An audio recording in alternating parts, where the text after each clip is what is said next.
essa nova lei, ela vai mudar algo que anteriormente não podia? Porque os pais podiam bater nas crianças antes? Como é que é isso? De maneira alguma.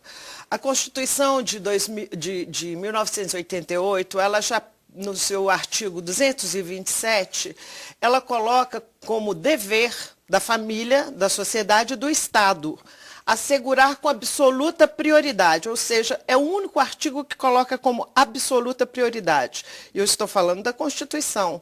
O ECA vem regulamentar esse artigo. O ECA vem assegurar a absoluta prioridade do direito da criança à vida, à saúde, à educação e à liberdade. E colocá-lo a salvo de todas as formas de negligência. Portanto, essa lei, ela só vem regulamentar algo que já existe explicitado na nossa Constituição desde 1988. Então, o ECA, o Estatuto da Criança e do Adolescente, ele tem quantos anos? 10? Já mais? 20. 20 anos. É de 1990. Isso, 20 anos do Estatuto, né?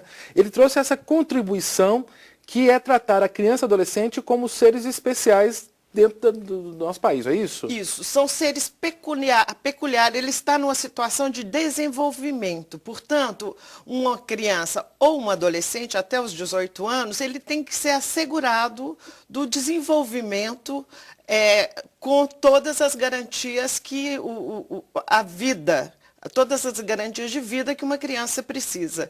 A criança, ela só existe com essa iconografia de criança a partir do século XVIII. Antes, criança era um menor, um adulto menor, ou um adulto em miniatura, e era tratada como tal. Então, só no século passado que a gente começa a tratar legalmente a criança com essa peculiaridade, com essa especificidade que ela precisa para o seu desenvolvimento integral, saudável, e para que ela não repita aquilo que aconteceu com ela, as violações de direitos. E aí, uma das coisas que eu tenho ouvido muito com relação ao ECA é que o Estatuto acabou protegendo demais também, protegendo não somente as crianças, mas protegendo adolescentes. E adolescentes que já têm porte físico de adultos, ações de adultos, cometem crimes como adultos, mas porque não têm 18 anos, eles estão protegidos. Como é que vocês que trabalham com o Estatuto têm visto essa questão? Com certeza você já deve ter passado por esse tipo de indagação, né? Não protege um marginal? Como é que vocês pensam sobre isso? Isso é o que a sociedade coloca de uma forma assim, sem uma análise psicológica dos fatos. É o senso comum. É o senso comum. Uma criança ou um adolescente, um menor de 18 anos, ele está em estado de desenvolvimento. É um cidadão, é um ser que não está pronto, apto a responder, inclusive civilmente. Não é? Você, como menor de 18 anos, tem alguns atos sociais, civis, que você não está apto a executá-los. Então, muitas vezes a sociedade coloca, mas o menor, ou a criança de 16 anos, ela já pode votar. Então, se ela pode escolher, ela pode também responder criminalmente. O Estatuto compreende, e nós, estudiosos da infância e da adolescência, entendemos que esse jovem, que esse ser, está, todavia, em desenvolvimento e precisa, sim, de uma correção. Ele precisa, sim, de ser intervido. E o Estatuto, ele prevê isso. O Estatuto é praticamente como o Código Penal brasileiro. Ele prevê, sim, a responsabilização desse ato infracional, só que não coloca como crime, e sim como um ato infracional que ele poderá responder, mesmo tendo a liberdade dele cerceada. O jovem, por exemplo, que atuou nesse suposto assassinato da Elisa, ele está, sim, com a sua liberdade cerceada. Ele ficará 3 anos em prisão.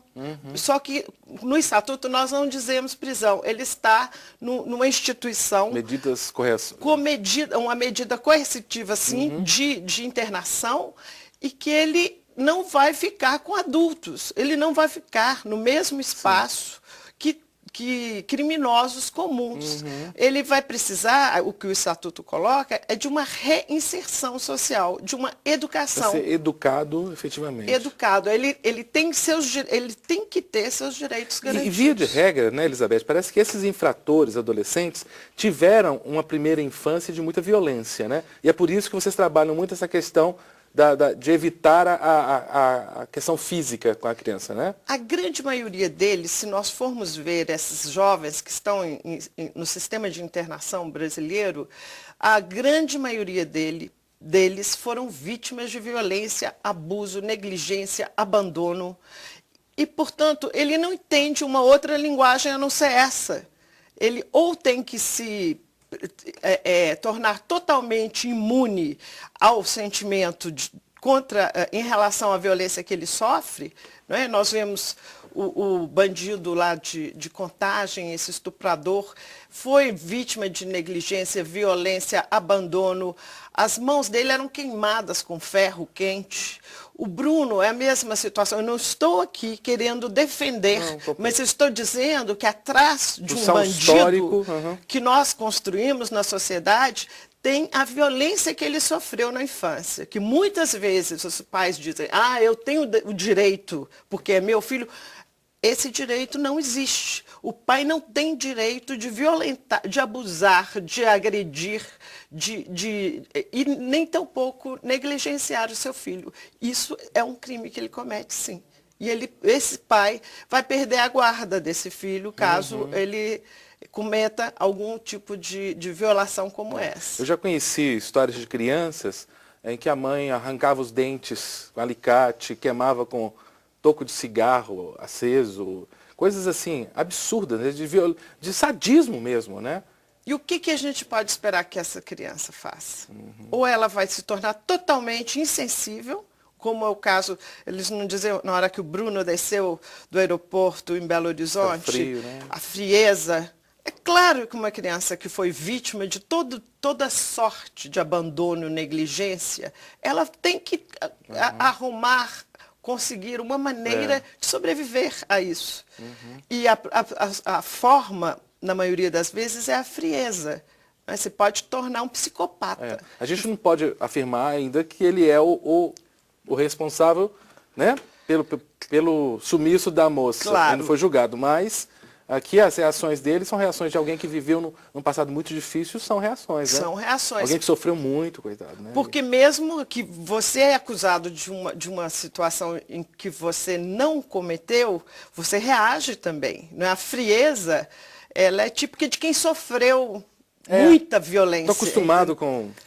Isso é normal. Isso para ela é terrível, né? O Estado, quando falha a sociedade, quando falha os costumes, quando falha a forma natural de desenvolvimento e evolução social, o Estado tem que entrar com a mão pesada. Né? Ele diz, não, isso não pode.